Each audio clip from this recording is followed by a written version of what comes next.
passing, what percentage is defense, what percentage is serving, and just handle this? I don't think you've really put percentages on it. I just think everything comes into play. It's not really one thing way outweighs the other with Olivia and Lainey in particular, because they're both just so talented. It's more maybe a little comfort level from the team. And so it's, again, razor thin. I thought Olivia played amazing this weekend. I thought Lainey had a great weekend too. So it's tough, but they're both, like I've been saying, we're going to need them both to play huge, huge roles this year. And just because Lainey was libero this weekend, she's going to have to work really hard to keep that jersey. What did you do to earn it this weekend? This weekend, I thought, the first 10 points against Pitt, I thought she was set the tone, and she dug Babcock down the line. We knew we were going to give her a lot of line to hit, and Lainey stepped up and made some huge plays, and that just gave our team so much confidence going forward in that match. So that was huge. And no, I think she just played solid and did what we needed her to do. What does having that constant competition, constant battle between her and Olivia do for I guess both of them really, not just that? I think it's going to make them both much better. And, again, each position group should consider themselves as one, like a unit, making each other better every single day. And, there's a lot of noise right now. Nebraska's so good. Nebraska does this, blah, blah, blah. But the practices are insanely competitive. So they know that even if they play great in a match, that somebody's going to be on their tail in practice the next day. What do you think of Andy just as an athlete and what it's like to have that to work with?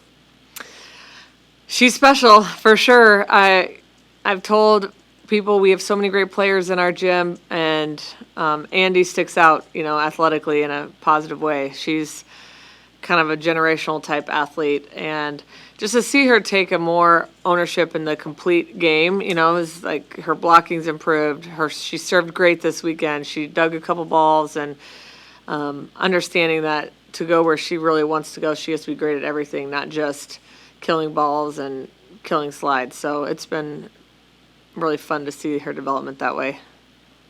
Coach, another big match coming up Sunday in a national televised game.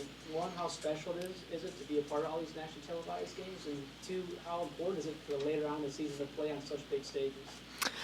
Yeah, we always want to be leading the charge when it comes to moving the sport along and making sure volleyball, puts up big numbers, and it's something that these networks, are fighting over to get to air these matches. Again, our team embraces that, and more importantly, not the team, the university does, and the athletic department. And what was the second part of your question? How does it prepare you for later on? Oh, yeah, it's huge. I thought playing at PBA was massive for preparation, because if we're not here for the regional, and now we have the crowd behind us, but we've been there where there's a light show and there's, a huge crowd and big moments where every play, you're feeling pressure. So this weekend was really, really important, I'd say, for later on. And then this coming weekend will be more of a neutral crowd. So could be a little more like a Final Four crowd. So we'll have our fans that travel for sure, but the majority of the fans are likely just going to be the casual volleyball fan. You guys taking those cowboy hats along with you this weekend? Yeah, probably. What's that going to be like? Nashville's such a fun city. A lot of distractions. I know that. So I'm glad we have that game on Friday against Lipscomb to keep us focused, because the weekends in Nashville can be a blast. But there's a lot of people on our team that haven't been there, so it's going to be really cool to take in the city a little bit. And we're trying to find some good restaurants to make sure that we take advantage of being there and get out and see the city and enjoy it. With Lipscomb, what are the challenges with starting the season as high as you did with 2 wins over top 5 teams and a sold-out PBA, and now you're going on the road to a mid-major? I mean, the challenge is staying focused and making sure, our team isn't listening to, whether it's good and bad noise, that we're focused on ourselves and our improvement, and Lipscomb's another match to improve and hopefully see what other players can do. It's first road game. I'm sure that'll be sold out, and Lipscomb's a really good mid-major. This isn't a team that hasn't competed in NCAA tournaments or beaten Power 5 teams before. So they've shown that they can compete with a lot of Power 5 schools. Would you consider playing matches with PBA in the future? For sure. When you came from Louisville, we kind of had that two gym. We had the film center. We also had your smaller gym. I mean, is there challenges that come with that, or what do you like as a coach, having that one place where you play all your matches? Or that's a little bit difficult for a small arena, but. I love it because it's, again, you get in a different type of environment. It prepares you for what you could face at the end of the year. It allows more people to get into games. Typically the bigger arenas, there's more technology and different things you can do that just enhance the experience. And I don't know, it's kind of rejuvenating for players too. It's like, okay, we have our routine in Devaney. Everybody knows what they do. Well, we're going down to PBA, and it changes things and adds some very positive distractions, in my opinion. So I hope we get to play there again. I don't know what that looks like yet from a university standpoint, but it seems like a no-brainer to move a game or two down there a year. Coach, obviously, the focus is going to be Lipscomb first, but can you speak to playing Kentucky, Coach Skinner, and a familiar-ish foe? Yeah, Skinner was the assistant here when I was a player, so we had a player-coach relationship, and then going to Louisville, and, I don't know if there's too many rivals in the whole country that can top the Louisville-Kentucky rival. So then we were rivals, but it was always funny because the fans wanted us to, hate each other. Well, the volleyball staffs were very friendly. So we know a lot about each other's coaching styles, but I'm excited to play Kentucky. It's a new challenge. This weekend was a challenge, and Kentucky has some things that, they will be good enough to be a team in December that makes it all the way, in my opinion, based on their roster. So that'll be a heck of a challenge for us. And then you throw in the ABC and the 11 a.m. start. There's a lot going on there. It's a challenge of facing Brooklyn DeLay, especially now that she has another prolific pin hitter with her. Yeah. Oh, what are the challenges? Yeah. Oh, yeah. You can't just stop her, or you're going to give up a lot to Hudson. So, arguably the best outside hitter duo in the country. Both play 6 rotations, and they both are great out of the back row, and that's what makes it even more challenging. Is you're not just worried about them each when they're in the front row. You really have to worry about them both the entire 6 rotations because they're almost as good out of the back row as the front row.